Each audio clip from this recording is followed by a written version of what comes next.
Hello dears, welcome back to ISK Essay English. Hello dear students, നമ്മൾ ഇന്ന് discuss ചെയ്യുന്നത് രണ്ടാമത്തെ ബ്ലോക്കാണ്. റീഡിംഗ് ആൻഡ് റൈറ്റിംഗ് ഇംഗ്ലീഷ് എന്ന് പറയുന്ന പേപ്പറിലെ രണ്ടാമത്തെ ബ്ലോക്കിലെ ഒന്നാമത്തെ യൂണിറ്റ്. ഫസ്റ്റ് യൂണിറ്റ് വരുന്നത് ഇൻട്രൊഡക്ഷൻ ടു റീഡിംഗ് എന്നുള്ളതാണ്. അപ്പോൾ നമ്മൾ ഇവിടെ ഡിസ്കസ് ചെയ്യുന്നത് നമ്മൾ റീഡിങ്ങിനെ കുറിച്ചാണ്. അപ്പോൾ നമുക്ക് സ്റ്റാർട്ട് ചെയ്യാം. When we read, we use our eyes.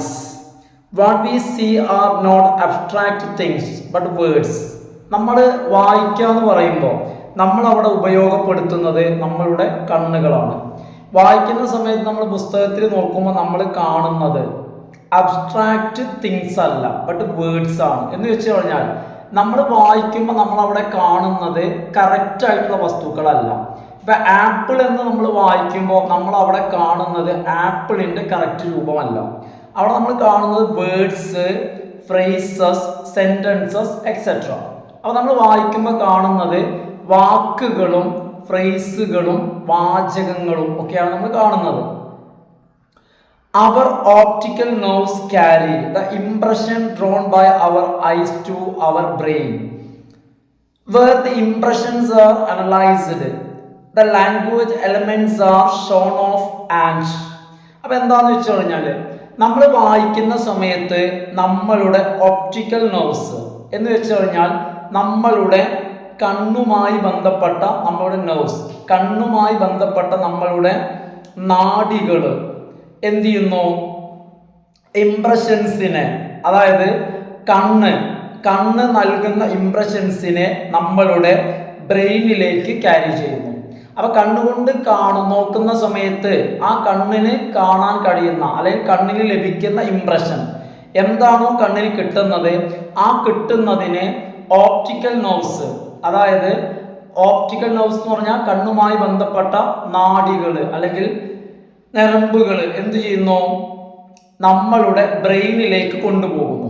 അങ്ങനെ ആ ബ്രെയിനിൽ വെച്ചിട്ടാണ് ആ ബ്രെയിനിലേക്ക് എത്തപ്പെട്ടിട്ടുള്ള ഇംപ്രഷൻസിനെ അനലൈസ് ചെയ്യുന്നത്, വിശകലനം ചെയ്യുന്നത്. അങ്ങനെയാണ് നമ്മൾ ഇന്നതാണ് വായിച്ചത്, എന്താണ് നമ്മൾ കണ്ടത്, അത് നമ്മൾ മനസ്സിലാക്കുന്നത്. അതവിടെ തലച്ചോറിൽ വെച്ചിട്ട്. അപ്പോൾ ഒരിക്കലും കാണുന്ന കാഴ്ച എന്താണെന്ന് തീരുമാനിക്കുന്നത് കണ്ണല്ല, പകരം ബ്രെയിനാണ്. The language elements are shown of and the crux. മാത്രമല്ല അത് ലാംഗ്വേജ് എലമെന്റ്സ് ആണെങ്കിൽ, നമ്മൾ വായിക്കുന്നത് ലാംഗ്വേജ് എലമെന്റ്സ് ആണെങ്കിൽ ആ ലാംഗ്വേജ് എലമെന്റ്സിനെ എന്ത് ചെയ്യുന്നു? ഷോൺ ഓഫ് എന്ന് പറഞ്ഞു കഴിഞ്ഞാൽ അതിനെ എന്ത് ചെയ്യുന്നു? മുറിക്കുന്നു, വിഭജിക്കുന്നു, അല്ലെങ്കിൽ അതിന്റെ പല പല ഭാഗങ്ങളെ വേർതിരിക്കുന്നു. അങ്ങനെ the crux, the ideas, perspectives etcetera are absorbed. അപ്പൊ ആ ലാംഗ്വേജ് എലമെന്റ്സിനെ കീറി പരിശോധിച്ച് അല്ലെങ്കിൽ അതിൽ അടങ്ങിയിരിക്കുന്ന വ്യത്യസ്ത ഭാഗങ്ങളെ വിശകലനം ചെയ്തിട്ട് നമ്മളുടെ കണ്ണ് കണ്ട കാര്യങ്ങൾ, ആ കാര്യത്തിലെ ക്രക്സ് എന്ന് പറഞ്ഞു കഴിഞ്ഞാൽ അതിലെ പ്രധാനപ്പെട്ട ഭാഗം, അതിൻ്റെ സാരാംശം അല്ലെങ്കിൽ അതിൻ്റെ ആശയത്തെ, അല്ലെങ്കിൽ ആ കണ്ണ് വായിച്ചതിലെ ഐഡിയാസിനെ, അല്ലെങ്കിൽ ആ പെർസ്പെക്റ്റീവ്സ്, അല്ലെങ്കിൽ അതിലെ കാഴ്ചപ്പാടിനെ അബ്സോർബ്ഡ് എന്ത് ചെയ്യുന്നു? അബ്സോർബ് ചെയ്യുന്നു. ദാറ്റ് മീൻസ് അണ്ടർസ്റ്റുഡ്, മനസ്സിലാക്കിയെടുക്കുന്നു. അപ്പൊ അങ്ങനെയാണ് നമ്മളൊരു കാര്യം ഗ്രഹിക്കുന്നത്, മനസ്സിലാക്കുന്നത്. അതായത് കണ്ണ് കണ്ടതിനെ, ആ ഇംപ്രഷനെ എന്ത് ചെയ്യും? നമ്മളുടെ ബ്രെയിനിലേക്ക് ഒപ്റ്റിക്കൽ നെർവ്സ് എത്തിക്കും. അങ്ങനെ ആ ബ്രെയിനിൽ വെച്ച് അത് ലാംഗ്വേജ് എലമെന്റ്സ് ആണെങ്കിൽ ആ എലമെന്റ്സിനെ വിശകലനം ചെയ്യും, അനലൈസ് ചെയ്യും. അതിനുശേഷമാണ് അതിലെ ക്രക്സും ഐഡിയാസും പെർസ്പെക്റ്റീവ്സും എല്ലാം അബ്സോർബ് ചെയ്യുന്നത്. This absorption is the understanding of the abstract. ഈ ഒരു അബ്സോർപ്ഷൻ എന്ന് പറഞ്ഞു കഴിഞ്ഞാൽ, അതായത് കണ്ട കാഴ്ചയിൽ നിന്നും സ്വീകരിക്കുക എന്ന് പറഞ്ഞാൽ, അതിൽ നിന്ന് എടുക്കുക എന്ന് പറഞ്ഞു കഴിഞ്ഞാൽ അബ്സ്ട്രാക്റ്റിനെ മനസ്സിലാക്കുക എന്നുള്ളതാണ്. എന്ന് വെച്ച് കഴിഞ്ഞാൽ ആശയം മനസ്സിലാക്കുക. അബ്സോർബ് ചെയ്യുക എന്ന് പറഞ്ഞു കഴിഞ്ഞാൽ അതുകൊണ്ട് ഉദ്ദേശിക്കുന്നത് അണ്ടർസ്റ്റാൻഡിങ് ഓഫ് അബ്സ്ട്രാക്റ്റ്. അപ്പൊ അബ്സോർബ് ചെയ്യുക എന്ന് പറഞ്ഞാൽ എന്താണ്? ഒരു കാണുന്ന കാഴ്ച അതിനെ അബ്സോർബ് ചെയ്യുക എന്ന് പറഞ്ഞാൽ അതുകൊണ്ട് ഉദ്ദേശിക്കുന്നത് അണ്ടർസ്റ്റാൻഡിങ് ഓഫ് അബ്സ്ട്രാക്റ്റ്. അബ്സ്ട്രാക്റ്റിനെ അണ്ടർസ്റ്റാൻഡ് ചെയ്യാം. എന്താണ് അബ്സ്ട്രാക്റ്റ്? അബ്സ്ട്രാക്റ്റ് എന്ന് പറഞ്ഞു കഴിഞ്ഞാൽ ഉള്ളടക്കം അല്ലെങ്കിൽ ആശയം അല്ലെങ്കിൽ അതിൻ്റെ കാതലായ ഭാഗം. എന്താണത് അല്ലെ? What is that? What our brain does is. ഇവിടെ എന്താണ് നമ്മളുടെ തലച്ചോറ് ചെയ്യുന്നത്? Decoding the text or message to absorb the abstract by employing language elements. അതായത് നമ്മളുടെ കണ്ണ് കണ്ടത് എന്താണോ, നമ്മളുടെ കണ്ണ് കണ്ട മെസ്സേജ് അല്ലെങ്കിൽ നമ്മളുടെ കണ്ണ് കണ്ട ടെക്സ്റ്റ് എന്താണോ ആ ടെക്സ്റ്റിനെ ഡീകോഡ് ചെയ്യും. എന്ന് വെച്ച് കഴിഞ്ഞാൽ അതിൻ്റെ ആശയത്തെ മനസ്സിലാക്കിയെടുക്കും. അങ്ങനെ മനസ്സിലാക്കിയെടുത്തിട്ടാണ് ടു അബ്സോർബ് ദ അബ്സ്ട്രാക്റ്റ്, അബ്സ്ട്രാക്റ്റിനെ അതിൻ്റെ ഉള്ളടക്കത്തെ ഗ്രഹിക്കുന്നത്. അപ്പോൾ ഉള്ളടക്കത്തെ ഗ്രഹിക്കുന്നതിന് വേണ്ടി, അതിന് ആശയം മനസ്സിലാക്കുന്നതിന് വേണ്ടി ബ്രെയിൻ ആദ്യം ചെയ്യുന്നത് ആ മെസ്സേജിനെ ഡീകോഡ് ചെയ്യുക എന്നുള്ളതാണ്. അപ്പോൾ ആ മെസ്സേജിനെ ഡീകോഡ് ചെയ്യാന്ന് വെച്ച് കഴിഞ്ഞാൽ അത് എങ്ങനത്തെ മെസ്സേജാണ്, അതിൽ അടങ്ങിയിരിക്കുന്നത് എന്താണ്, അതിൻ്റെ എലമെന്റ്സ് എന്താണ്, അതിൽ ലാംഗ്വേജ് എലമെന്റ്സ് ആണോ അതല്ല അതൊരു പിക്ടോറിയൽ ആയിട്ടുള്ള കാര്യങ്ങളാണോ, ഇതൊക്കെ എന്ത് ചെയ്യും? ഡീകോഡ് ചെയ്യും. ഡീകോഡ് ചെയ്യണം. അപ്പോൾ നിർബന്ധമായിട്ടും ഡീകോഡ് ചെയ്താൽ മാത്രമേ അബ്സ്ട്രാക്റ്റ് എന്താണെന്നുള്ളത് നമുക്ക് ലഭിക്കുള്ളൂ. അപ്പോൾ അതിനു വേണ്ടിയിട്ട് ആ അബ്സ്ട്രാക്റ്റ് അബ്സോർബ് ചെയ്യുന്നതിന് വേണ്ടിയിട്ട് എംപ്ലോയിങ് ദ ലാംഗ്വേജ് എലമെന്റ്സ്, അവിടെ ലാംഗ്വേജ് എലമെന്റ്സ് ആണ് എന്ത് ചെയ്യുന്നത്? ഉപയോഗിക്കുന്നത്. അപ്പൊ ലാംഗ്വേജ് എലമെന്റ്സ് ഉപയോഗിച്ചിട്ട്, ലാംഗ്വേജ് എലമെന്റ്സ് ഭാഷയെ ഉപയോഗിച്ചിട്ട്, അപ്പൊ നമുക്കറിയാം ഭാഷ അറിയാത്തൊരു വ്യക്തിയെ സംബന്ധിച്ചിടത്തോളം ഡീകോഡ് ചെയ്യാൻ കഴിയില്ല. ഇപ്പൊ നമുക്കറിയാം ഇംഗ്ലീഷിലുള്ള ഒരു ടെക്സ്റ്റ് അല്ലെങ്കിൽ ഇംഗ്ലീഷിലുള്ള ഒരു മെസ്സേജ്, ആ മെസ്സേജിനെ നമ്മൾ ഡീകോഡ് ചെയ്യണമെങ്കിൽ നിർബന്ധമായിട്ടും നമുക്ക് ലാംഗ്വേജ് അറിയണം.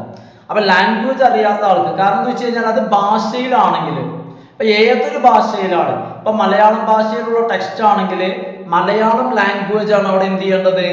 എംപ്ലോയ് ചെയ്യേണ്ടത്, മലയാളം ലാംഗ്വേജ് എലമെന്റ്സ്. അപ്പൊ ആ ലാംഗ്വേജ് എലമെന്റ്സ് എംപ്ലോയ് ചെയ്തിട്ട് നമ്മൾ ആ ടെക്സ്റ്റിനെ അല്ലെങ്കിൽ ആ മെസ്സേജിനെ നമ്മൾ ഡീകോഡ് ചെയ്യുന്നു. അങ്ങനെ ഡീകോഡ് ചെയ്തിട്ടാണ് നമ്മൾ എന്ത് ചെയ്യുക? അബ്സ്ട്രാക്റ്റിനെ നമ്മൾ അബ്സോർബ് ചെയ്യുക. ഹെൻസ്, അതുകൊണ്ട് reading is the intellectual process of decoding A text or message and understanding it's crux. What is abstract? അപ്പൊ എന്താണ് റീഡിംഗ് എന്ന് പറഞ്ഞാൽ? റീഡിംഗ് എന്ന് പറഞ്ഞു കഴിഞ്ഞാൽ ഒരു ടെക്സ്റ്റിനെയോ ഒരു മെസ്സേജിനെയോ ഡീകോഡ് ചെയ്യുന്ന പ്രക്രിയയാണ്. Decoding of A text or message. അപ്പൊ ടെക്സ്റ്റിനെയോ ഒരു മെസ്സേജിനെയോ ഡീകോഡ് ചെയ്തിട്ട് അണ്ടർസ്റ്റാൻഡിങ് ഇറ്റ്സ് ക്രക്സ്, അതിന്റെ ക്രക്സ്. ക്രക്സ് എന്ന് പറഞ്ഞു കഴിഞ്ഞാൽ എന്താണ്? Which is abstract. ക്രക്സിനെയാണ് നമ്മൾ അബ്സ്ട്രാക്റ്റ് എന്ന് വിളിക്കുന്നത്. അബ്സ്ട്രാക്റ്റ് എന്ന് പറഞ്ഞാൽ അതിന്റെ ഉള്ളടക്കം എന്താണ് അതിൽ പറയുന്നത്, അതിന്റെ ആശയം എന്ത്. അപ്പോൾ അത് കണ്ടെത്തണമെങ്കിൽ നമ്മൾ പ്രധാനമായിട്ടും ചെയ്യേണ്ടത് ഡീകോഡിംഗ് ആണ്. അപ്പൊ റീഡിംഗ് എന്ന് പറഞ്ഞു കഴിഞ്ഞാൽ ഡീകോഡിംഗ് ആണ്. Such a reading process can be classified into different types after considering the purpose and objective of the former. അപ്പൊ എന്താ പറയുന്നതാണ്? ഇത്തരത്തിലുള്ള ഒരു റീഡിങ്ങിനെ അല്ലെങ്കിൽ ഇത്തരത്തിലുള്ള ഒരു വായനയെ നമുക്ക് പല തരങ്ങളായിട്ട് തിരിക്കാൻ പറ്റും. ഡിഫറെന്റ് ടൈപ്സ് ആയിട്ട് നമുക്ക് ക്ലാസിഫൈ ചെയ്യാൻ പറ്റും. എന്തിന്റെ അടിസ്ഥാനത്തിൽ? പർപ്പസിന്റെയും അതുപോലെ തന്നെ ഒബ്ജക്റ്റീവിന്റെയും അടിസ്ഥാനത്തിൽ. എന്തിനു വേണ്ടി വായിക്കുന്നു? അപ്പൊ നമ്മൾ പറയുന്നത് പല തരത്തിലുള്ള വായനകളുണ്ട്. വായനകളെ, റീഡിങ്ങിനെ നമുക്ക് പലതായിട്ട് ക്ലാസിഫൈ ചെയ്യാൻ പറ്റും. എന്തിന്റെ അടിസ്ഥാനത്തിൽ? പർപ്പസിന്റെയും ഒബ്ജക്റ്റീവിന്റെയും. അതായത് പർപ്പസ് എന്ന് പറഞ്ഞാൽ ഉദ്ദേശം, എന്തിനു വേണ്ടി വായിക്കുന്നു. ഒബ്ജക്റ്റീവ് എന്ന് പറഞ്ഞാൽ വായനയുടെ ലക്ഷ്യം. അപ്പൊ പർപ്പസിന്റെയും ലക്ഷ്യത്തിന്റെയും അടിസ്ഥാനത്തിൽ ഡിഫറെന്റ് പർപ്പസസ് ഓഫ് റീഡിങ്, വായനയുടെ വ്യത്യസ്തമായിട്ടുള്ള ഉദ്ദേശങ്ങൾ. നമുക്കറിയാം പല ആളുകള് പല ആവശ്യത്തിനു വേണ്ടിയാണ് വായിക്കുന്നത്. We read not for the same purpose always and not in the same way. എല്ലാ സമയത്തും നമ്മൾ ഒരേ ആവശ്യത്തിന് വേണ്ടിയോ അല്ലെങ്കിൽ ഒരേപോലെയോ അല്ല വായിക്കുന്നത്. നമ്മൾ വായിക്കുന്ന ഉദ്ദേശം മാറുമ്പോൾ അല്ലെങ്കിൽ നമ്മൾ വായിക്കുന്ന പുസ്തകം മാറുമ്പോൾ നമ്മളുടെ വായനാ രീതിയും മാറും. അപ്പൊ വായനാ രീതി മാറുന്നത് പർപ്പസ് അനുസരിച്ചിട്ടാണ്. We read newspapers for information. എന്തിനാ നമ്മൾ പത്രം വായിക്കുന്നത്? നമുക്ക് അറിവ് കിട്ടാൻ, ഇൻഫോർമേഷന് വേണ്ടിയിട്ടാണ്. Mostly about the happenings of a day. അതായത് ഒരു ദിവസത്തിലെ പ്രധാനപ്പെട്ട സംഭവങ്ങൾ അറിയാൻ വേണ്ടി, കാര്യങ്ങൾ അറിയാൻ വേണ്ടി. ഹാപ്പനിങ്സ്, ഇന്ന് എന്തെല്ലാം നടന്നു. ഇനി ആർട്ടിക്കിൾസ് വായിക്കുന്നത് ഫോർ ഐഡിയാസ് ആൻഡ് പെർസ്പെക്റ്റീവ്സ്. നമുക്ക് ആശയങ്ങളും അതുപോലെ തന്നെ കാഴ്ചപ്പാടുകളും ലഭിക്കുന്നതിന് വേണ്ടി നമ്മൾ ആർട്ടിക്കിൾസ് വായിക്കുന്നു. ഇനി അക്കാദമിക് ബുക്സ് വായിക്കുന്നത് ഫോർ നോളേജ്, നമുക്ക് അറിവ് ലഭിക്കാൻ വേണ്ടി. അക്കാദമിക് ബുക്സ് വായിക്കുന്നത് നോളേജിന് വേണ്ടിയിട്ടാണ്. ഫിക്ഷൻ, അതുപോലെ തന്നെ ഫിക്ഷൻ വായിക്കുന്നത്, ഫിക്ഷൻ എന്ന് പറഞ്ഞാൽ നോവലുകളും കഥകളും വായിക്കുന്നത് നമുക്ക് അറിവ് കിട്ടാനോ അതല്ലെങ്കിൽ നമുക്ക് നടക്കുന്ന കാര്യങ്ങളെ കുറിച്ച് അറിയാനോ ഐഡിയാസോ പെർസ്പെക്റ്റീവ്സോ കിട്ടാനോ അല്ല. പിന്നെ നമ്മൾ ഫിക്ഷൻ വായിക്കുന്നത് എന്തിനാ? Primarily four pleasure. ഫിക്ഷൻ വായിക്കുന്നത് പ്രാഥമികമായിട്ട് നമുക്ക് സന്തോഷം ലഭിക്കാനാണ്. കഥകളും കവിതകളും നാടകങ്ങളും നോവലുകളും വായിക്കുന്നത് നമുക്ക് സന്തോഷത്തിന് വേണ്ടിയിട്ടാണ്. Reference books or encyclopedia for specific information. ചില പ്രത്യേക കാര്യങ്ങളുമായി ബന്ധപ്പെട്ട അറിവുകളും ഇൻഫോർമേഷൻ ലഭിക്കുന്നതിന് വേണ്ടി നമ്മൾ റഫറൻസ് പുസ്തകങ്ങളും എൻസൈക്ലോപീഡിയൊക്കെ നമ്മൾ വായിക്കുന്നു. The focus and nature of reading a reference book differs from the mentality and approach of reading a novel. നമ്മളൊരു നോവൽ വായിക്കുന്നതും അതുപോലെ തന്നെ ഒരു റഫറൻസ് ബുക്ക് വായിക്കുന്നതും ഒരേപോലെയല്ല. നമ്മളൊരു നോവലിനെ സമീപിക്കുന്നതും ഒരു നോവൽ വായിക്കുന്നതിലുള്ള നമ്മളുടെ മെന്റാലിറ്റിയും അപ്രോച്ചും ഒരു റഫറൻസ് പുസ്തകം വായിക്കുന്നതിലുള്ള മെന്റാലിറ്റിയും അപ്രോച്ചിൽ നിന്നും വ്യത്യസ്തമാണ്. ഒരിക്കലും നമ്മൾ രണ്ട് വായനയും അല്ലെങ്കിൽ രണ്ട് പുസ്തകങ്ങളെയും നമ്മൾ ഒരുപോലെയല്ല കാണുന്നത്. We read a prescribed text completely, repeatedly and with great attention for study purposes. നമ്മളൊരു നോവൽ വായിക്കുന്നതും പഠനത്തിനു വേണ്ടി, സ്റ്റഡി പർപ്പസിന് വേണ്ടി വായിക്കുന്നതും ഒരുപോലെയല്ല. നമ്മുടെ പഠന സംബന്ധമായിട്ട് നമ്മളൊരു പ്രിസ്ക്രൈബ്ഡ് ടെക്സ്റ്റ്, അതായത് ഇപ്പൊ നിങ്ങൾക്ക് ഇപ്പൊ ഡിഗ്രിക്ക് പഠിക്കുകയാണെങ്കിൽ നിങ്ങൾക്കൊരു പ്രിസ്ക്രൈബ്ഡ് ടെക്സ്റ്റ് ഉണ്ട് അല്ലേ? ഇപ്പൊ ഇവിടെ നിങ്ങൾക്ക് ഈ ഒരു സിലബസ് പഠിക്കുമ്പോൾ, അതായത് ശ്രീനാരായണ ഗുരു ഓപ്പൺ യൂണിവേഴ്സിറ്റി പഠിക്കുമ്പോൾ നിങ്ങൾക്ക് ഡിഗ്രിക്ക് റീഡിംഗ് ആൻഡ് റൈറ്റിംഗ് ഇംഗ്ലീഷ് എന്ന് പറയുന്ന പ്രിസ്ക്രൈബ്ഡ് ടെക്സ്റ്റ് ഉണ്ട്. അതായത് ഇതിനു വേണ്ടി നിശ്ചയിച്ചിട്ടുള്ള, ഇതിനു വേണ്ടി പ്രിസ്ക്രൈബ് ചെയ്തിട്ടുള്ള ടെക്സ്റ്റ് ഉണ്ട്. ഈ ടെക്സ്റ്റ് നിങ്ങൾ എങ്ങനെ വായിക്കണം? ജസ്റ്റ് ഒരു പത്രം വായിക്കുന്ന പോലെയോ ഒരു നോവൽ വായിക്കുന്ന പോലെയോ അല്ല വായിക്കേണ്ടത്. നിങ്ങൾ എങ്ങനെ വായിക്കണം? കംപ്ലീറ്റ്ലി, റിപ്പീറ്റഡ്ലി, വിത്ത് ഗ്രേറ്റ് അറ്റൻഷൻ. നിങ്ങൾ പൂർണ്ണമായിട്ടും വായിക്കണം, അതുപോലെ തന്നെ റിപ്പീറ്റ് ചെയ്ത് വായിക്കണം. നല്ല ശ്രദ്ധ കൊടുത്ത് നിങ്ങൾ എന്ത് ചെയ്യണം? വായിക്കണം. കാരണം ഫോർ സ്റ്റഡി പർപ്പസ്, നിങ്ങൾ വായിക്കുന്നത് പഠിക്കാൻ വേണ്ടിയാണ്. എന്നാൽ whereas we rush through newspaper stories selectively.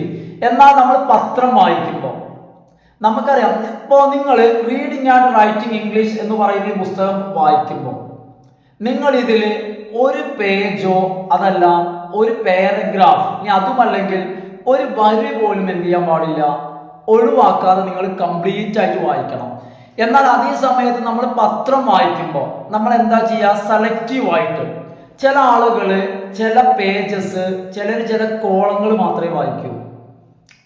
നമുക്കറിയാം ചിലർ സ്പോർട്സിന്റെ കോളം മാത്രം വായിക്കും. അതേ സമയത്ത് ചിലരെന്തായിരിക്കും? ചരമകോളം മാത്രം വായിക്കും. ചിലർ അഡ്വർടൈസ്മെന്റ്സ് മാത്രം വായിക്കും. ചിലർ എഡ്യൂക്കേഷണൽ ആയിട്ടുള്ള കാര്യങ്ങൾ വരുന്ന കോളം മാത്രം വായിക്കും. ആ പത്രം വായിക്കുമ്പോൾ നമ്മൾ സെലക്റ്റീവ് ആയിട്ട് വി റഷ് ത്രൂ, ഒരു റഷാണ് എന്ന് വെച്ചാൽ ഒരു പെട്ടെന്നുള്ള പോക്കാണ്. നമ്മൾ പത്രം വായിക്കുമ്പോൾ നമുക്കൊരു നിശ്ചിത സമയം ഉണ്ടാവും, ആ സമയത്തിൻ്റെ ഉള്ളിൽ വായിച്ചു തീർക്കുക എന്നാണ്. പക്ഷെ പഠിക്കുക എന്ന് പറഞ്ഞാൽ അങ്ങനെയല്ല. സ്റ്റഡി പർപ്പസ് എന്ന് പറയുമ്പോൾ നമ്മൾ ഒരുപാട് സമയം അതിനുവേണ്ടി ചെലവഴിക്കും. While reading fiction we may skip sentences. അതേ സമയത്ത് നിങ്ങളൊരു ഫിക്ഷൻ വായിക്കാമെന്ന് വെക്കാം. എന്തിനാണ് ഫിക്ഷൻ വായിക്കുന്നത്? ഫോർ പ്ലഷർ, സന്തോഷത്തിന് വേണ്ടി. അത്തരത്തിൽ നിങ്ങൾ ഒരു ഫിക്ഷൻ വായിക്കുകയാണെങ്കിൽ ചിലപ്പോൾ നിങ്ങൾ ചില സെന്റൻസുകൾ നിങ്ങൾ സ്കിപ്പ് ചെയ്യും, ചിലപ്പോൾ പാരഗ്രാഫ് തന്നെ സ്കിപ്പ് ചെയ്യും. ഇനി അതുമല്ലെങ്കിൽ സംടൈംസ് ഈവൻ പേജ് തന്നെ ചില പേജുകൾ അങ്ങോട്ട് എന്ത് ചെയ്യും? ഒഴിച്ചുവിടും. എന്താണ്? With the purpose of finishing the book faster.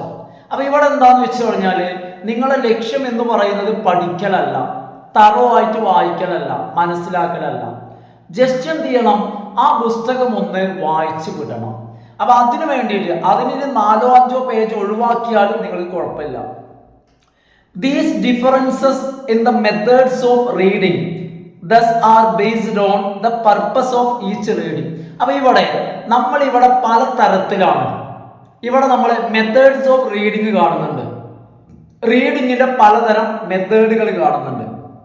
അപ്പൊ ഈ പലതരത്തിലുള്ള മെത്തേഡുകൾ എന്ന് പറയുന്നത് പർപ്പസ് ഓഫ് ഈച്ച് റീഡിങ്, ഓരോ റീഡിങ്ങിന്റെയും പർപ്പസ് അനുസരിച്ചിട്ടാണ്. നമ്മൾ പല പല ആവശ്യങ്ങൾക്ക് വേണ്ടി പല പല പർപ്പസിന് വേണ്ടി വായിക്കുമ്പോൾ പലതരത്തില്, അതായത് എന്റർടൈൻമെന്റിനോ പ്ലഷറിനോ വേണ്ടി വായിക്കുന്ന പോലെയല്ല പരീക്ഷയ്ക്ക് സ്റ്റഡി അല്ലേ. ആ പർപ്പസ് മാറുന്നതിനനുസരിച്ചിട്ട് റീഡിങ്ങിന്റെ മെത്തേഡും മാറും. ഇനി ക്ലോസ് റീഡിങ്. എന്താണ് close reading? Sometimes called explication of text. Close റീഡിങ്ങിനെ ചിലപ്പോൾ എക്സ്പ്ലിക്കേഷൻ ഓഫ് ടെക്സ്റ്റ് എന്നും പറയും. Means developing an understanding of a text that is based on its small details and the larger ideas comprehended from the textual contents and suggestions. അതായത് close reading അല്ലെങ്കിൽ എക്സ്പ്ലിക്കേഷൻ എന്ന് വെച്ച് കഴിഞ്ഞാൽ ഒരു ടെക്സ്റ്റിനെ ആ ടെക്സ്റ്റിൽ പ്രതിപാദിക്കുന്ന സ്മോൾ ഡീറ്റെയിൽസ്, അതിലെ സ്മോൾ ഡീറ്റെയിൽസിന്റെയും ലാർജർ ഐഡിയാസിനെയും കോംപ്രിഹെൻഡ് ചെയ്തിട്ട് അതൊന്നും ഒഴിവാക്കാൻ പറ്റില്ല. ഒരു ടെക്സ്റ്റിനകത്ത് പറയുന്ന വലിയ കാര്യങ്ങളും ചെറിയ കാര്യങ്ങളും എല്ലാം മനസ്സിലാക്കിയിട്ട് ആ ടെക്സ്റ്റിനെ കുറിച്ച് ഒരു അണ്ടർസ്റ്റാൻഡിങ്, ഒരു ഐഡിയ ഡെവലപ്പ് ചെയ്യാം. അതാണ് ക്ലോസ് റീഡിങ്. അപ്പൊ ക്ലോസ് റീഡിങ് എന്ന് പറഞ്ഞു കഴിഞ്ഞാൽ ഒന്നും ഒഴിവാക്കുന്നില്ല. ക്ലോസ് റീഡിങ് എന്ന് പറയുമ്പോൾ സ്മാൾ ഡീറ്റെയിൽസിനെയും അതുപോലെ തന്നെ ലാർജർ ഡീറ്റെയിൽസിനെയും വലിയ കാര്യങ്ങളെ നമ്മൾ കോംപ്രിഹെൻഡ് ചെയ്യുന്നു, നമ്മൾ അണ്ടർസ്റ്റാൻഡ് ചെയ്യുന്നു. ആ ടെക്സ്റ്റിനകത്ത് പറയുന്ന ഓൾ ഡീറ്റെയിൽസ്, എല്ലാ ഡീറ്റെയിൽസും നമ്മൾ മനസ്സിലാക്കിയിട്ട് developing and understanding of A text, നമ്മൾ ആ ടെക്സ്റ്റിനെ കുറിച്ച് ഒരു ധാരണ, ഒരു അണ്ടർസ്റ്റാൻഡിങ് നമ്മൾ ഉണ്ടാക്കിയെടുക്കുന്നു. ഇതിനാണ് നമ്മൾ എന്ത് പറയാ? Close reading. ചുരുക്കി പറയുമ്പോൾ ടെക്സ്റ്റ് മൊത്തമായും വായിച്ചിട്ട് മനസ്സിലാക്കിയിട്ട് ആ ടെക്സ്റ്റിനെ കുറിച്ച് ഒരു അണ്ടർസ്റ്റാൻഡിങ് ഉണ്ടാക്കിയെടുക്കുക. By looking at various parts of a poem or passage of fiction we come to appreciate the writer's artistry and understand how a writer uses various techniques to make a statement, suggest an emotion or convey an idea. എന്താ പറയുന്നത്? നമ്മൾ ഒരു കവിതയുടെ various parts of a poem, ഒരു കവിതയുടെ വ്യത്യസ്തമായിട്ടുള്ള ഭാഗങ്ങളിലേക്ക് നോക്കിയിട്ടോ അല്ലെങ്കിൽ ഒരു ഫിക്ഷന്റെ ഒരു പാസേജ്, നമ്മൾ ആ ഫിക്ഷൻ മുഴുവനായിട്ട് വായിക്കുന്നില്ല, അതിലെ ഒരു പാസേജ് അല്ലെങ്കിൽ ഒരു പാരഗ്രാഫോ അല്ലെങ്കിൽ ഒരു കവിതയുടെ നിശ്ചിതമായ ഭാഗങ്ങളോ നോക്കിയിട്ട് we come to appreciate writer's artistry and understand how a writer uses various techniques to make a statement. നമ്മൾ എന്ത് ചെയ്യുന്നു? ആ കവിതയെക്കുറിച്ചും അത് എഴുതിയ റൈറ്ററെ കുറിച്ചും അയാൾ എങ്ങനെയാണ് അതിൽ കലാപരമായിട്ട് കാര്യങ്ങൾ ഉൾപ്പെടുത്തിയതെന്നും അതിനെക്കുറിച്ചൊക്കെ നമുക്ക് സംസാരിക്കുന്നതിനും അഭിപ്രായം പറയുന്നതിനും കോംപ്ലിമെന്റ് ചെയ്യുന്നതിനും നമ്മൾ അത് മുഴുവനായിട്ടും വായിക്കണമെന്നില്ല. ജസ്റ്റ് എന്ത് ചെയ്താൽ മതി? അതിൻ്റെ ചില പാർട്സോ, ഫിക്ഷൻ ആണെങ്കിൽ അതിൻ്റെ ഏതെങ്കിലുമൊക്കെ പാസേജ് ഒക്കെ നോക്കിയിട്ട് നമുക്ക് നമുക്ക് അപ്രിഷിയേറ്റ് ചെയ്യാൻ കഴിയും. നമുക്ക് ആ ഒരു റൈറ്ററുടെ ആർട്ടിസ്ട്രിയെ നമുക്ക് പ്രശംസിക്കാൻ കഴിയും. അതുപോലെ തന്നെ വ്യത്യസ്തമായിട്ടുള്ള ടെക്നിക്സ് എങ്ങനെയാണ് റൈറ്റർ യൂസ് ചെയ്തതെന്ന് നമുക്ക് മനസ്സിലാക്കാൻ കഴിയും. അതുപോലെ തന്നെ suggest an emotion, convey an idea, അതുപോലെ തന്നെ ആ ഒരു കവിതയിൽ അല്ലെങ്കിൽ കഥയായിക്കോട്ടെ അതിൽ എങ്ങനെയാണ് ആശയം കൺവേ ചെയ്തിരിക്കുന്നത്, അതിലുപയോഗിച്ചിരിക്കുന്ന ടെക്നിക്ക് എന്താണ്, അതുപോലെ തന്നെ റൈറ്റർ മറ്റു കാര്യങ്ങൾ, അതിലെ എമോഷൻ, വൈകാരികമായിട്ടുള്ള കാര്യങ്ങൾ, എമോഷന്റെ പ്രസന്റേഷൻ, അപ്പൊ ഇതിനെ കുറിച്ചൊക്കെ നമുക്ക് സംസാരിക്കണമെങ്കിൽ, നമുക്ക് റൈറ്ററെ അപ്രിഷിയേറ്റ് ചെയ്യണമെങ്കിൽ ജസ്റ്റ് നമുക്ക് അതിന്റെ ഭാഗങ്ങൾ അല്ലെങ്കിൽ പാസേജ് നമുക്ക് നോക്കിയിട്ട് നമുക്ക് പറയാൻ കഴിയും. ജോൺ സിയാഡി's classic book on analyzing poetry is entitled How Does a Poem Mean? John സിയാഡിന്റെ classic book on analysing poetry is entitled, അതായത് കവിതയെ അനലൈസ് ചെയ്യുന്നതിനെ കുറിച്ചുള്ള ഒരു പുസ്തകമുണ്ട്, എൻടൈറ്റിൽഡ്. ആ പുസ്തകത്തിന്റെ പേരെന്ന് പറയുന്നത് ഹൗ ഡസ് എ പോയം മീൻ. എന്താണ് ആ പുസ്തകത്തിന്റെ പേര്? How does a poem mean. അപ്പൊ നമ്മൾ മനസ്സിലാക്കിയ പുസ്തകത്തിന്റെ പേര് മനസ്സിലാക്കണം. എന്താണ് ഹൗ ഡസ് എ പോയം മീൻ എന്നുള്ളതാണ് ഈ പുസ്തകം. ഈ ബുക്കിൽ അദ്ദേഹം പറയുന്നത്, ബുക്ക് ഓൺ അനലൈസിംഗ് പോയട്രി, പോയട്രിയെ വിശകലനം ചെയ്യുന്ന ജോൺ സിയാഡിന്റെ ബുക്കാണ്. ഈ പുസ്തകം എഴുതിയിട്ടുള്ളത് ജോൺ സിയാഡിയുടെ പുസ്തകം. അപ്പൊ ഇത് ആരാ എഴുതിയെന്ന് ചോദിക്കും, ജോൺ സിയാഡി. പുസ്തകത്തിന്റെ പേരാണ് how does a poem mean. അപ്പൊ ഈ പുസ്തകം that is the purpose of close reading to analyse. അപ്പൊ ഈ പുസ്തകത്തിൽ പറയുന്നത് ക്ലോസ് റീഡിങ്ങിന്റെ പർപ്പസ് ആണ്. എന്താണ് ക്ലോസ് റീഡിങ്ങിന്റെ പർപ്പസ്, എന്തിനു വേണ്ടിയാണ് ക്ലോസ് റീഡിങ്? അപ്പൊ ക്ലോസ് റീഡിങ്ങിന്റെ പർപ്പസ് എന്ന് പറയുന്നത് to analyse not just what a piece of literature means. അതായത് ഒരു പീസ് ഓഫ് ലിറ്ററേച്ചർ എന്ന് പറയുമ്പോൾ അതൊരു വരിയായിരിക്കാം. അപ്പൊ എന്താണെങ്കിലും, അപ്പൊ ഏറ്റവും ചെറുത്, അതായത് ഒരു ചെറിയ സാഹിത്യ സൃഷ്ടി, അതൊരു ലൈൻ ആയിരിക്കാം. എന്താണെങ്കിലും എ പീസ് ഓഫ് ലിറ്ററേച്ചറിന്റെ അർത്ഥം എന്താണെന്ന് കണ്ടെത്തലല്ല ക്ലോസ് റീഡിങ്, മറിച്ച് അതിനാ അർത്ഥം എങ്ങനെ ലഭിക്കുന്നു. അപ്പൊ അർത്ഥം എന്ത് എന്ന് കണ്ടെത്തലല്ല, മറിച്ച് how that meaning comes about, ആ മീനിങ് എങ്ങനെയാണ് വരുന്നത്. അപ്പൊ അത് കണ്ടെത്തലാണ് ക്ലോസ് റീഡിങ് എന്ന് പറഞ്ഞു കഴിഞ്ഞാൽ. when you write a close analytical essay, you start with larger ideas you have discovered. നിങ്ങളൊരു അനലിറ്റിക്കൽ എസ്സേ, ഒരു വിശകലന സംബന്ധമായിട്ടുള്ള ഒരു എസ്സേ നിങ്ങൾ എഴുതുമ്പോൾ, ആ എസ്സേ നിങ്ങൾ എഴുതാൻ തുടങ്ങുന്നത് എങ്ങനെയാ? നിങ്ങൾ ആ എസ്സേ എഴുതാൻ സ്റ്റാർട്ട് ചെയ്യുന്നത് larger ideas you have discovered, നിങ്ങൾ കണ്ടെത്തിയ, നിങ്ങൾ ഡിസ്കവർ ചെയ്തിട്ടുള്ള ലാർജർ ഐഡിയാസിനെ നിങ്ങൾ ഉപയോഗിക്കും. ശേഷം യൂസ് ദ സ്മോൾ ഡീറ്റെയിൽസ്, അതിനുശേഷം നിങ്ങൾ എന്ത് ചെയ്യും? നിങ്ങൾ സ്മോൾ ഡീറ്റെയിൽസ് നിങ്ങൾ ഉപയോഗിക്കും. ദ വേർഡ്സ് ദംസെൽവ്സ്, വാക്കുകൾ ആണ് ഉപയോഗിക്കുന്നത്. How they are arranged to support your interpretation of particular area of discussion in the essay. ആ എസ്സേയിൽ ചില ഭാഗങ്ങളിൽ ഇന്റർപ്രിട്ടേഷന് വേണ്ടിയിട്ട്, അതായത് വ്യാഖ്യാനങ്ങൾ ചെയ്യുന്നതിന് വേണ്ടിയിട്ട്, എക്സ്പ്ലെയിൻ ചെയ്യുന്നതിന് വേണ്ടിയിട്ട് നിങ്ങൾ വാക്കുകളെ നിങ്ങൾ എങ്ങനെയാണ് അറേഞ്ച് ചെയ്യുന്നത്? How they are arranged. അപ്പൊ നമ്മളിവിടെ ഉപയോഗിക്കുന്നത് എല്ലാം, നമ്മൾ ഉപയോഗിക്കുന്നത് വേർഡ്സ് ആണ്. പക്ഷെ നമ്മൾ വേർഡ്സിനെ പല തരത്തിലാണ് ഉപയോഗിക്കുന്നത്, അല്ലെ? പല പർപ്പസിന് നമ്മൾ വേർഡ്സിനെ ഉപയോഗിക്കുമ്പോൾ നമ്മൾ പല രീതിയിൽ. How they are arranged to support your interpretation of particular area of discussion.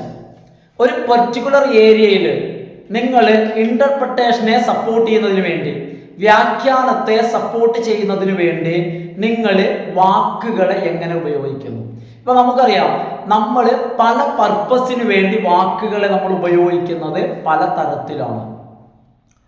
The key to close reading is, of course, observation, taking note of what you read and what you think about it and asking questions. Close reading എന്ന് പറയുമ്പോൾ അതിൽ പ്രധാനമായിട്ടും വരുന്നത് 3 കാര്യങ്ങളാണ്. എന്തെല്ലാം കാര്യങ്ങളാണ് close റീഡിംഗിൽ അടങ്ങിയിട്ടുള്ളത്? ഒന്നാമത്തേതായിട്ട് നമ്മൾ പറയുന്നത് observation, taking note of what you read. ഒന്നാമത്തെ കാര്യം, നിങ്ങൾ വായിക്കുന്നത് എന്ത് എന്നുള്ളതിനെ നിങ്ങൾ എന്ത് ചെയ്യാണ്? ഒബ്സർവ് ചെയ്തിട്ട് ടേക്കിംഗ് നോട്ട്, അതിന്റെ നോട്ട് എടുക്കുക എന്നുള്ളതാണ്. നിങ്ങൾ റീഡ് ചെയ്യുന്നതിന്റെ നോട്ട് ഒന്നാമത്തെ കാര്യം. രണ്ടാമത്തെ കാര്യം what you think about it, നിങ്ങൾ അതിനെക്കുറിച്ച് എന്ത് ചിന്തിക്കുന്നു എന്നുള്ളതാണ്. മൂന്നാമത്തെ കാര്യം പറയുന്നത് ആസ്കിംഗ് ക്വസ്റ്റ്യൻസ്, അതുമായി ബന്ധപ്പെട്ട് കാര്യങ്ങൾക്ക് കൂടുതൽ വ്യക്തത വരുന്നതിനു വേണ്ടി അതുമായി ബന്ധപ്പെട്ട് ചോദ്യങ്ങൾ ചോദിക്കുക എന്നുള്ളതാണ്. അപ്പൊ നമുക്കറിയാവുന്ന കാര്യമാണ്, ഒരു വിഷയവുമായി ബന്ധപ്പെട്ട് ക്വസ്റ്റ്യൻസ് വരുമ്പോഴാണ് ക്ലാരിറ്റി കൂടുന്നത്. അപ്പൊ ഈ 3 കാര്യങ്ങളും എന്തിന്റെ ഭാഗമാണ്? ക്ലോസ് റീഡിങ്ങിന്റെ കാര്യമാണ്. ഒന്നാമത്തെ കാര്യം എന്ന് പറയുന്നത് ടേക്കിംഗ് നോട്ട്സ് ആണ്, അതായത് റീഡ് ചെയ്യുന്ന ഭാഗത്തിന്റെ നോട്ട്സ്. രണ്ടാമത്തെ കാര്യം എന്ന് പറയുന്നത് നിങ്ങൾ അതിനെക്കുറിച്ച് എന്ത് ചിന്തിക്കുന്നു എന്നുള്ളതാണ്. മൂന്നാമത്തെ കാര്യം എന്ന് പറയുന്നത് asking questions. The good news is that the texts you are asked to read closely are usually not that long, which means you can read them several times. അതായത് നിങ്ങളൊരു കാര്യം മനസ്സിലാക്കണം, നമ്മൾ ക്ലോസ് റീഡിങ്, നമ്മളോട് ഒരു വ്യക്തി ക്ലോസ് റീഡിങ് ചെയ്യാൻ വേണ്ടി ആവശ്യപ്പെടുന്ന പുസ്തകം എന്ന് പറയുന്നത് ഒരിക്കലും ഒരു ലോങ് ടെക്സ്റ്റ് ആയിരിക്കില്ല. അതായത് ഒരു ലോങ് ടെക്സ്റ്റ് ക്ലോസ് റീഡിങ് ചെയ്യുക എന്ന് പറഞ്ഞു കഴിഞ്ഞാൽ നമുക്ക് ബുദ്ധിമുട്ടാണ്. കാരണം ക്ലോസ് റീഡിങ് എന്ന് പറയുമ്പോൾ നമ്മൾ ആ പുസ്തകം എന്ത് ചെയ്യണം? പല തവണ വായിക്കണം. അപ്പൊ അതുകൊണ്ട് തന്നെ നിങ്ങൾ ക്ലോസ് റീഡിങ് ചെയ്യേണ്ട പുസ്തകം ഒരിക്കലും എന്താവില്ല? ഒരു ലോങ് ടെക്സ്റ്റ് ആവില്ല. Each time you read A text you will notice more and more. നമുക്കറിയാം, നമ്മൾ ക്ലോസ് റീഡിങ് എന്ന് പറയുമ്പോൾ നമ്മൾ പല തവണ വായിക്കും. നമ്മൾ ഓരോ തവണ വായിക്കുമ്പോഴും നമ്മൾ കൂടുതലായിട്ടോ അല്ലെങ്കിൽ മുൻപ് വായിച്ചപ്പോൾ നമ്മൾ കണ്ടെത്താത്തതായിട്ടുള്ളതോ ആയ കാര്യങ്ങൾ നമ്മൾ ഫൈൻഡ് ഔട്ട് ചെയ്യും, നമ്മൾ കണ്ടെത്തും അല്ലെങ്കിൽ നോട്ടീസ് ചെയ്യും. Let us start with what you notice when you first read a poem or passage of a fiction. നമുക്കറിയാം, ഇത് ഒരുപാട് എക്സ്പ്ലെയിൻ ചെയ്യണ്ട. നമ്മളെ കയ്യിൽ ഒരു കവിതയോ അല്ലെങ്കിൽ ഒരു പാസേജോ കിട്ടിക്കഴിഞ്ഞാൽ നമ്മൾ ആദ്യം ഒന്ന് വായിക്കും. ആ വായിക്കുമ്പോൾ നമുക്ക് മനസ്സിലായതിനേക്കാൾ കൂടുതൽ മനസ്സിലാവും ഒന്നും കൂടി വായിക്കുമ്പോൾ. ഇത് നമ്മളൊരു 3rd ടൈം വായിക്കുകയാണെങ്കിൽ ഒന്നും കൂടി മനസ്സിലാവും. അപ്പൊ നമ്മൾ എത്ര കൂടുതൽ തവണ വായിക്കുന്നുവോ അത്ര നമുക്ക് കാര്യങ്ങൾ കൂടുതലായിട്ട് മനസ്സിലാവും. അപ്പൊ ക്ലോസ് റീഡിംഗ് എന്ന് പറയുമ്പോൾ നമ്മൾ റിപ്പീറ്റ് ചെയ്ത് വായിക്കണം. Generally literacy reading is directly related to the reason for reading. Literacy reading എന്ന് പറഞ്ഞാൽ റീസണുമായിട്ട് ബന്ധപ്പെട്ടതാണ്. അതായത് വായിക്കുന്നതിന്റെ കാരണങ്ങൾ. അപ്പൊ എന്താ പറഞ്ഞത്? Literacy reading is directly related. Literacy reading എന്താണ്? Literacy reading. അപ്പൊ literacy reading is directly related എന്തുമായിട്ട്? The reasons for reading. Broadly these reasons include. അപ്പോ വായിക്കുന്നതിന്റെ റീസൺസ്, കാരണങ്ങൾ, എന്തിനു വേണ്ടി വായിക്കുന്നു, റീസൺസുമായി ബന്ധപ്പെട്ടതാണ് ലിറ്ററസി റീഡിംഗ്. ഇനി റീസൺസ് എന്ന് പറയുമ്പോൾ include reading four pleasure and personal interest, learning, participation in society. അപ്പൊ റീസൺസ് എന്ന് പറയുമ്പോൾ പല റീസൺസ് ഉണ്ടായിരിക്കാം. അപ്പൊ ചിലരെ സംബന്ധിച്ചിടത്തോളം റീസൺ എന്ന് പറയുമ്പോൾ ഫോർ പ്ലഷർ ആയിരിക്കാം, അല്ലെങ്കിൽ പേഴ്സണൽ ഇൻട്രസ്റ്റ് ആയിരിക്കാം, ലേണിംഗ് പഠിക്കലായിരിക്കാം, പാർട്ടിസിപ്പേഷൻ ഇൻ സൊസൈറ്റി. ഇത്തരത്തില് പലതരത്തിലുള്ള റീസൺസ് വായനയ്ക്ക് പിറകിലുണ്ടാവാം. The early reading of most young students often includes reading of narrative text that tell a story, story books or picture books or informational texts that tell students about the world around them and answer questions. അതായത് students, കുട്ടികളൊക്കെ വായിച്ചു തുടങ്ങുന്നത്, അവരുടെ reading എന്ന് പറയുമ്പോൾ narrative ടെക്സ്റ്റുകളാവാം. അതായത് tell a story, example പറയുകയാണെങ്കിൽ story books, അതുപോലെ തന്നെ പിക്ചർ ബുക്സ് ഒക്കെ. The early reading of most young students often include, അതായത് കുട്ടികൾ, സ്റ്റുഡൻസ് പലപ്പോഴും വായിക്കുന്നത് സ്റ്റോറി ബുക്സോ അല്ലെങ്കിൽ പിക്ചർ ബുക്സോ, ഇനി അതുമല്ലെങ്കിൽ ഇൻഫോർമേഷണൽ ടെക്സ്റ്റുകളാവാം, അവർക്ക് അറിവുകൾ അല്ലെങ്കിൽ വിവരങ്ങൾ നൽകുന്ന പുസ്തകങ്ങൾ. എന്തിനെ കുറിച്ച്? About the world around them, അവർക്ക് ചുറ്റുമുള്ള ലോകത്തെ കുറിച്ച് അവർക്ക് അറിവ് നൽകുന്ന പുസ്തകങ്ങൾ. അതുമല്ലെങ്കിൽ ആൻസർ ക്വസ്റ്റ്യൻസ്, ചോദ്യങ്ങൾക്കുള്ള ഉത്തരങ്ങൾ. അപ്പൊ ഇത്തരത്തിലുള്ള പുസ്തകങ്ങളായിരിക്കും സാധാരണയായിട്ട് കുട്ടികൾ വായിച്ചു തുടങ്ങുന്ന യങ്സ്റ്റേഴ്സ് ആയിട്ടുള്ളവർ വായിക്കുന്നത്. As young students develop their literary abilities and are increasingly required to read in order to learn across the curriculum, reading to acquire information from books and other print materials becomes more important. അതായത് കുട്ടികളെ സംബന്ധിച്ചിടത്തോളം young students, അവര് as young students develop their literary abilities, young students അവരുടെ literary abilities, സാഹിത്യ കഴിവുകൾ, അഭിരുചികൾ, അവര് അല്ലെങ്കിൽ അവരുടെ കഴിവുകൾ അവർ ഡെവലപ്പ് ചെയ്യുമ്പോൾ are increasingly required to read, അതിന് അവർ വായിക്കേണ്ടത് എന്തൊക്കെയാണ്? അവർ വായിക്കേണ്ടത് റിക്വയർഡ് ടു റീഡ്, അവർ ഒരുപാട് വായിക്കണം. ഒരുപാട് വായിച്ചു കഴിഞ്ഞാൽ അവരുടെ in order to learn across curriculum, അപ്പൊ എന്താന്ന് വെച്ച് കഴിഞ്ഞാൽ അവരുടെ കരിക്കുലത്തെ കുറിച്ച് അറിയുന്നതിനും അവർ ഒരുപാട് വായിക്കേണ്ടതുണ്ട്. Reading to acquire information from books, അതുപോലെ തന്നെ പുസ്തകങ്ങളിൽ നിന്നും അവർക്ക് വിവരങ്ങൾ ലഭിക്കുന്നതിന്. ആൻഡ് അതർ പ്രിന്റ് മെറ്റീരിയൽസ്, അതുപോലെ തന്നെ മറ്റുള്ള പ്രിന്റഡ് ആയിട്ടുള്ള മെറ്റീരിയൽസിൽ നിന്നും വിവരങ്ങളും അറിവുകളും ലഭിക്കുന്നതിന് വേണ്ടി പുസ്തകങ്ങൾ വായിക്കുന്നത് ബിക്കംസ് മോർ ഇമ്പോർട്ടൻറ്റ്. സ്റ്റുഡൻസിനെ സംബന്ധിച്ചിടത്തോളം വളരെ പ്രധാനപ്പെട്ടതാണ്. അപ്പോൾ ആ അറിവ് ലഭിക്കുന്നതിനായിക്കോട്ടെ, കരിക്കുലത്തെ കുറിച്ച് കൂടുതൽ മനസ്സിലാക്കുന്നതിനായിക്കോട്ടെ, സ്റ്റുഡൻസിനെ സംബന്ധിച്ചിടത്തോളം അവർ വായിക്കുന്നത് വളരെ പ്രധാനപ്പെട്ട ഒരു കാര്യമാണ്.